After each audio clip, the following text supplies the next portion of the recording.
রাধে রাধে। আজ আমরা শ্রী নন্দকিশোর দাস বাবাজি মহারাজ ও তার প্রিয় শিষ্যের পুণ্য কথা শ্রবণ করব। চলুন শুরু করা যাক।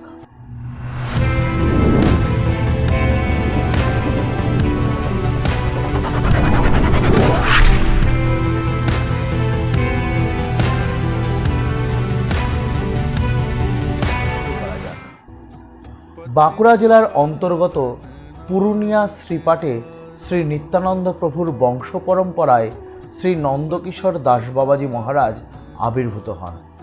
এই শ্রেষ্ঠ বংশে জন্মগ্রহণ করে তিনি যেমন কৃতার্থ ছিলেন, তেমনি একটি দুঃখ তার হৃদয়ে সর্বদা বিরাজ করত। তিনি কৃষ্ণ প্রাপ্তির জন্য যখনই কোনো বৈষ্ণব চরণের আশ্রয় গ্রহণ করবেন ভাবতেন, উল্টে গোস্বামী বংশের পরিচয় জেনে সকলেই তাকে শ্রদ্ধা জানাতেন।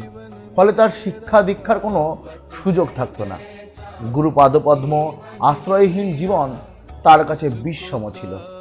তাই গুরুর সন্ধানে এক রাত্রে তিনি কাউকে কিছু না জানিয়ে বৃন্দাবনের উদ্দেশ্যে রওনা দেন। বৃন্দাবনে এসে তিনি আত্মপরিচয় গোপন করে শ্রী বিশ্বনাথ চক্রবর্তীবাতের আশ্রয় গ্রহণ করেন। আচার্যপাদ ও তার ব্যাকুলতা অনুভব করে তাকে কৃষ্ণ অনুশীলনের শিক্ষা দিতে থাকেন। এদিকে তার গৃহত্যাগের কথা শুনে এবং তার মায়ের অবস্থা দর্শন করে শ্রীপাটের সমস্ত বৈষ্ণবেরা তার খোঁজে বিভিন্ন স্থানে খোঁজ করতে করতে উপস্থিত হলেন শ্রীধাম বৃন্দাবনে, শ্রী বিশ্বনাথ চক্রবর্তীপাদের আশ্রমে। তাদের কাছে সমস্ত কথা শুনে তিনি নন্দকিশোরজিকে বললেন, বাবা, তুমি আমাকে গুরু হিসেবে গ্রহণ করে শিক্ষা লাভ করেছ, তুমি কি আমাকে গুরু দক্ষিণা দেবে না? নন্দকিশোরজি বললেন, বলুন গুরুদেব, আমি আপনাকে কি গুরু দক্ষিণা দিতে পারি? গুরুদেব বললেন, তোমার মা চান তুমি গৃহে ফিরে বিবাহ করো এবং তোমার বংশ রক্ষা করো, এটি আমার গুরু দক্ষিণা। গুরুর আজ্ঞা শিরোধার্য করে তিনি ফিরে এসে বিবাহ করলেন। কিন্তু একটি পুত্র সন্তান জন্মগ্রহণ করলেই তিনি পুনরায় বৃন্দাবনে এসে সাধন ভজন করতে লাগলেন। এখানে এক ব্রজবাসী বালক তার শিষ্য হল। বালকটি ছিল খুবই সাদাসিধে, তাই সকলে তাকে ভদু বলে ডাকত। ভদু আশ্রমেই থাকত।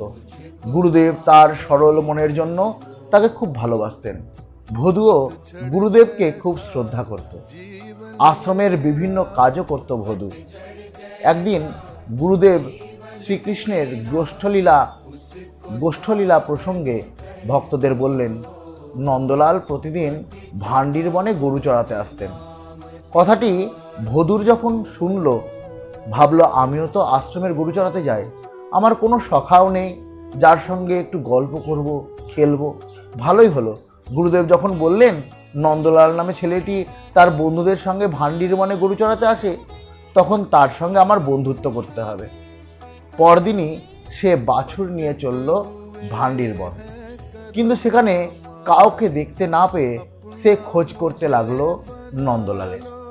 নন্দলাল শ্রীকৃষ্ণও ভাবলেন, কতদিন গোষ্ঠলীলা যায়নি, খেলা করিনি, ভদু যখন আমার সখা ভাবছে, তখন ভক্তের ইচ্ছাও পূরণ করা হবে আর অনেক দিন বাদে খেলাও হবে। এই ভেবে আজ রাখাল রাজা তার হাতে বাঁশি ও ধেনুদের নিয়ে হাজির হলেন ভান্ডির বনে।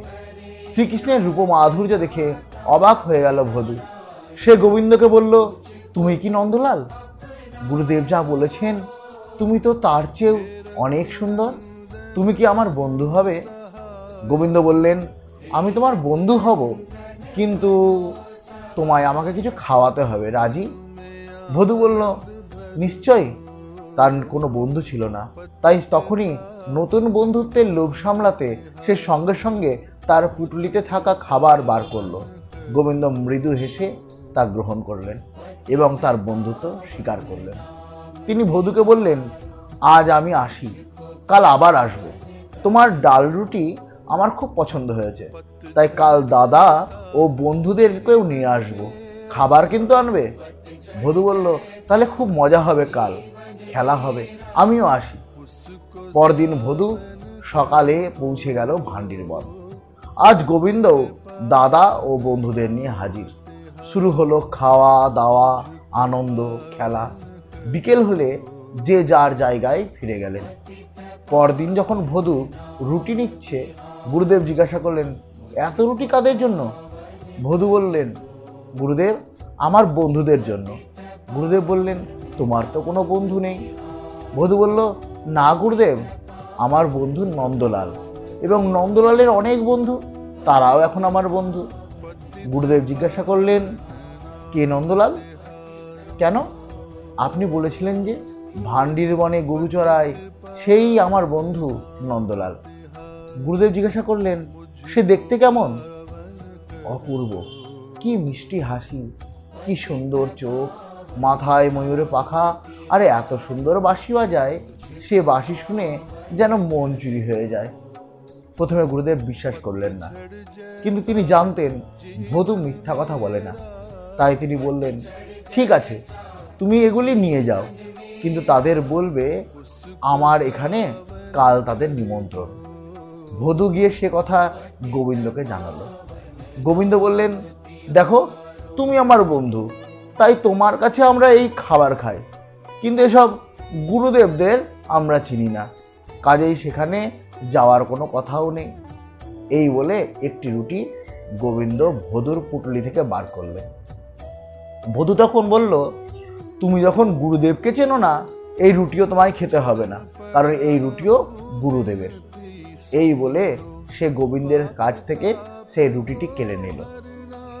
সে কাঁদতে কাঁদতে বলল, আমি গুরুদেবকে কথা দিয়েছিলাম তোমাদের নিয়ে আসব, কিন্তু তোমরা তো গেলে না, আমার মান সম্মান থাকলো কোথায়? যাও, আজ থেকে আমাদের বন্ধুত্ব এখানেই শেষ। এই বলে ভদু সেখান থেকে উঠে চলে যেতে গেল। কিন্তু ভক্তাধীন ভগবান যাকে একবার ধরেন তার হাত কিছুতেই ছাড়েন না। তিনি বললেন, আরে ও ভদু, চলে যাচ্ছ যে, আমার কথাটা তো শোনো। কিন্তু ভদু কোনো কিছু না শুনে আরো জোরে জোরে হাঁটতে থাকলো। তখন গোবিন্দ ছুটে গিয়ে তাকে ধরলেন এবং বললেন, আমার কথাটা তো শুনবে, অত রাগ করলে হয়? ভদু বলল, তুমি যখন যাবেই না, তোমার সঙ্গে কোনো কথা নেই। গোবিন্দ বললেন, আহা, কাঁদতে নেই, শোনো আমার কথা। এই বলে গোবিন্দ তার দুই চোখের জল নিজের হাতে মুছে দিয়ে বললেন, শোনো, তোমার গুরুদেবের আশ্রম শৃঙ্গার বটে, যেখানে রাধারানী ও তার সখীরা থাকেন। দাদা সেখানে কি করে যাবে? তাই বলি, তোমার গুরুদেবকেই কাল এখানে নিয়ে এসো, আমরা সকলে একসঙ্গে মজা করব। ভদুর আনন্দে আর ধরে না, সে তখনই তার বন্ধুকে জড়িয়ে ধরল। মিল হয় দুই বন্ধুর। আশ্রমে গিয়ে নন্দকিশোর বাবাজিকে সব কথা বলে ভদু।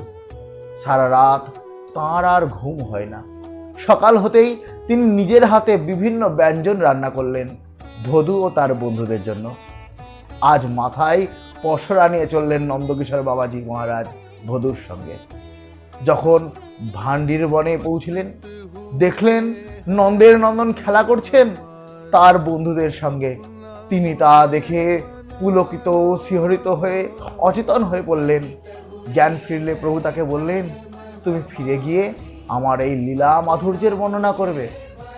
আজ আনন্দের সীমা নেই বাবাজির মনে।